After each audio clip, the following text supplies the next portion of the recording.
Man, I never would have thought my life is where it's at right now. I grew up in a small town, Roseburg, Oregon, and growing up was tough. From a young age,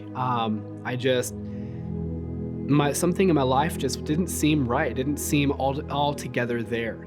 My home life, it wasn't really like set in stone, meaning we didn't really have a family unit.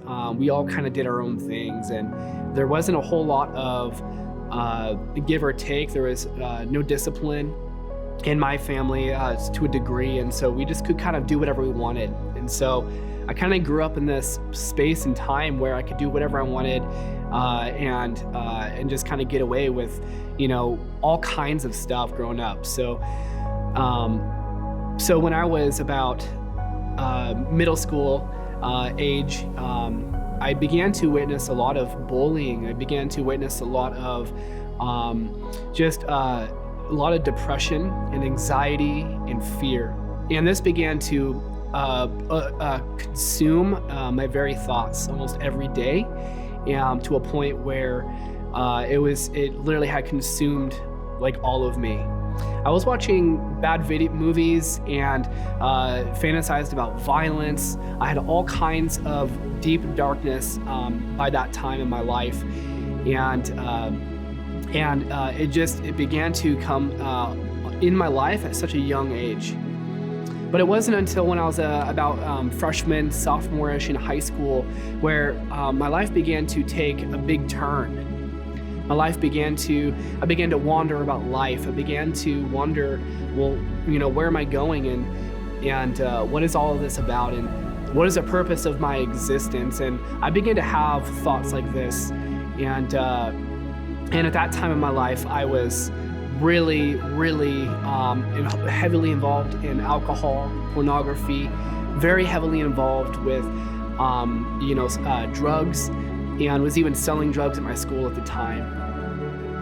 And it wasn't until a moment had clashed one night with my brother. And at this time too, my brother himself was hanging around with mentally ill people, like homelessness, and people that were like homeless, and he would hang out, and that was his lifestyle when we were all kids growing up. There was a moment in time where he came home one night, and my brother had got in a fight with somebody, and he was so upset, and so he was having a freak out. And man, this rocked me. As an older brother, it really rocked me. I had lots of compassion for people. I had lots of compassion for my brother. However, I didn't know how to cope with my own depression. I didn't know how to cope with my own demons I was struggling with at the time. But he came home that night, and he said to me, he said, "Josh, I just can't get these voices out of my head." And he said, "Well, I'm just going to take my life."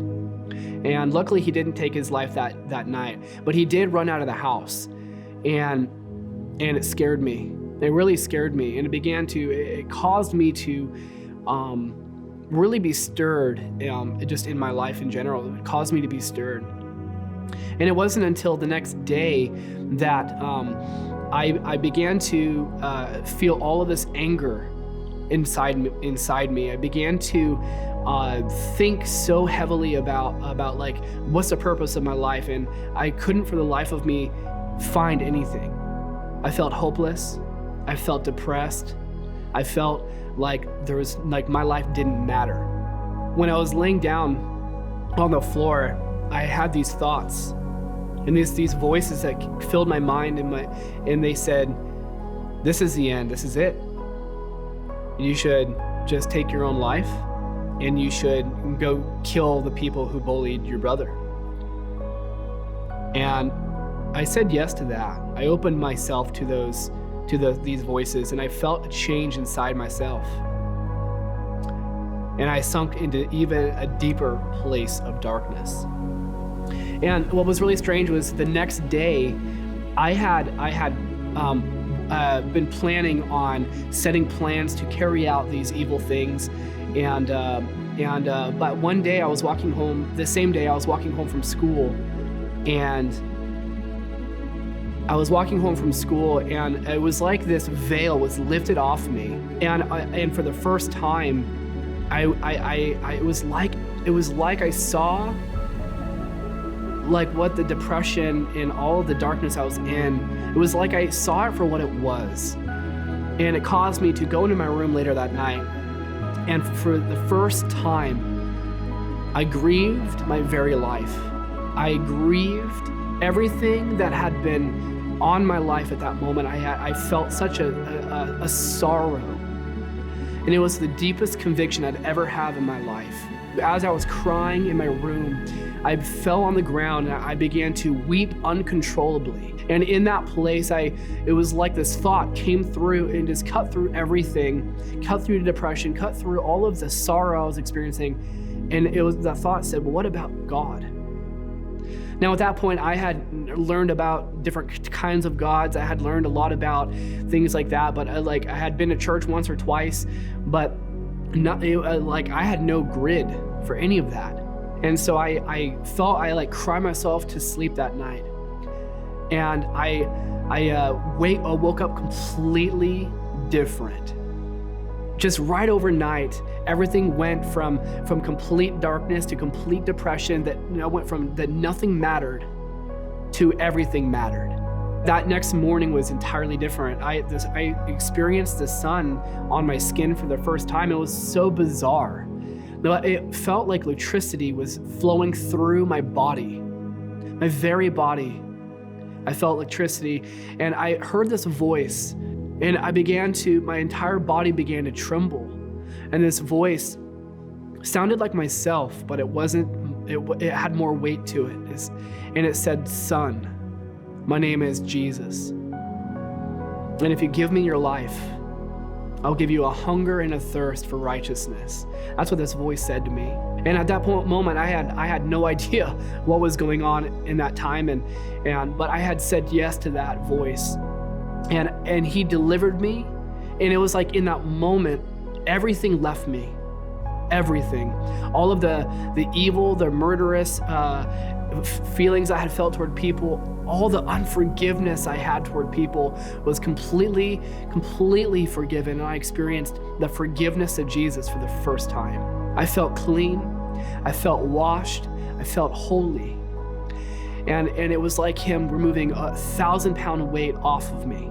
So I'm at school and the next day, and I remember having to leave classrooms because all the presence of God and just this bizarre feeling would come over me, and I would have to leave my classroom because I would just see people in a brand new way. And so there was this impartation of love for people, this love for people that God had given me that wasn't there before. Not only the forgiveness of Jesus has changed my life, not only did he deliver me of a lot of the darkness, but he filled my heart. He not only set me free, but he filled me and gave me purpose. He gave me meaning for my life.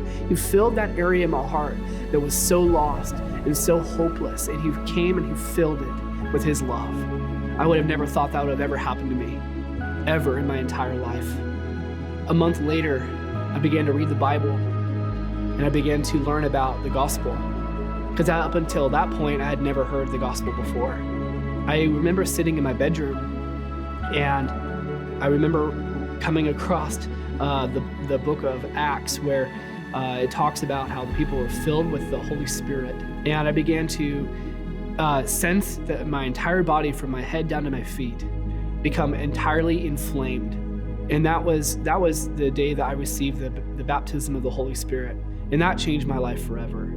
I would have never imagined God pursuing me in such a degree and saving me and pulling me out of the darkest pit. Anybody can be at a place of just struggling in just complete darkness and have no one know, and just be completely fine on the outside. But it's his mercy and it's his grace that pursued after me. It was his mercy that came in for me and broke the chains off my life and set me free. And I think that he'll do it to anyone. He will do it. What he did for me, he can do for you. He truly is the hope of the world. I'm Joshua Loomis. That's my story.